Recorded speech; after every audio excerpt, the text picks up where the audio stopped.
63 কোটি টাকার সেতু, মেয়াদ 2 বছর, অথচ 5 বছরও শেষ হয়নি কাজ। রাজবাড়ীর পাংশায় গোড়াই নদীর উপর বহুল প্রত্যাশিত সেতু নির্মাণ এখন এলাকাবাসীর কাছে আধা সেতুর গল্প। নির্ধারিত সময়ের বহু আগে কাজ শেষ হওয়ার কথা থাকলেও এখনও চলছে ধীর গতিতে। এতে দুর্ভোগ পোহাতে হচ্ছে রাজবাড়ী, মাগুরা ও ঝিনাইদহ জেলার কয়েক লাখ মানুষকে। সরেজমিনে দেখা যায় পাংশা উপজেলার নাদুরিয়া থেকে মাগুরা জেলার লাঙ্গল বাঁধের দূরত্ব প্রায় 1 কিলোমিটার। এর মাঝে দিয়ে বয়ে গেছে গড়াই নদী। রাজবাড়ী, মাগুরা ও ঝিনাইদহের মানুষকে সংযুক্ত করতে 2020 সালের 3রা জুন স্থানীয় সরকার প্রকৌশল অধিদপ্তরের অধীনে 650 মিটার দীর্ঘ সেতু নির্মাণের কাজ শুরু হয়।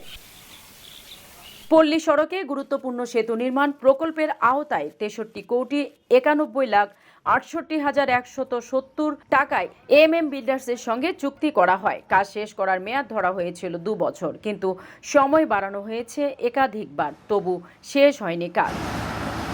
স্থানীয়রা অভিযোগ করেন, ঠিকাদারি প্রতিষ্ঠানের গাফলতির কারণেই দীর্ঘদিনে সেতু নির্মাণ শেষ হয়নি। অল্প কিছু শ্রমিক দিয়ে খুঁড়িয়ে খুঁড়িয়ে চলছে কাজ। এতে সাধারণ মানুষের মাঝে দেখা দিয়েছে চরম ক্ষোভ। এই ব্রিজটা বহুত দরকার, কারণ কি বহু আগেরতেই শুনতেছি যে ব্রিজ হবি, আবার ওভার দেওয়া এখন হইল না, তো এর আর কব কি। এখন আপনারা দেখেন, চেষ্টা করেন সবাই। আমাদের এই মালগুলো নিয়ে যেতে তো অনেক সমস্যা, ব্রিজটা হলে তো আমাদের এই সমস্যাটা হইতো না। ঠিক আছে, এখন দ্রুত এই ব্রিজটা হলে পরে আমাদের অনেকটা সুবিধা হয়। প্রচণ্ড পরিমাণ ভিড়ির কারণে নৌকা ডুবিয়ে গেছে। এই লাঙ্গলবাঁধের ব্রিজটা বিশাল প্রয়োজনীয় ব্রিজ, সেখানে কোনো ব্রিজের কোনো কাজকর্ম হচ্ছে না। ব্রিজ নাই তৈরি করতে আগেই ভাঙিয়ে যাচ্ছে। আরও আছে লাঙ্গলবাঁধ বাজার দিন হলেও হাজার হাজার গাড়ি পার হয়, লোকজন ভোগান্তিতে পড়ে, শত লোক গাড়ি ঘন্টার পর ঘন্টা বসে থাকা লাগে।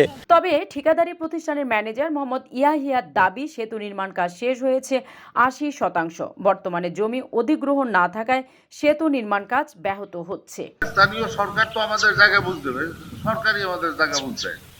পাবলিকের কাছে ফার্স্ট সিটি যদি পায় তাহলে পাবলিক বলতে পারে যে হ্যাঁ এইটা আমার অধিগ্রহণ হয়েছে। এটা তো কেউ কিছু বুঝতে পারে না কোন জাতীয় অধিগ্রহণ হয়েছে। আমরা 80% কাজ আগাইছি।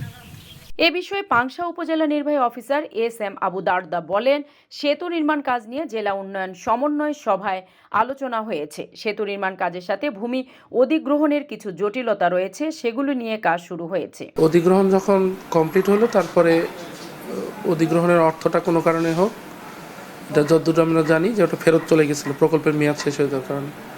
পরে আবার এটাকে রিনিউ করা হয়েছে এবং এখন অধিগ্রহণের কার্যক্রমটা আমরা উপজেলার পর্যায়ের কাজ শেষ, এখন জেলা পর্যায়ের কাজ চলতেছে, আর কনস্ট্রাকশন কাজ তো চলতেছে। আমরা গতকালকেও গার্ডার ঢালাই হয়েছে। সেতুটি দ্রুত সম্পূর্ণ হলে রাজবাড়ী সহ পার্শ্ববর্তী 7 জেলার যোগাযোগের নতুন দিগন্ত উন্মোচিত হবে। তাই দ্রুত সেতু নির্মাণ কাজ শেষ করার জোর দাবি স্থানীয়দের।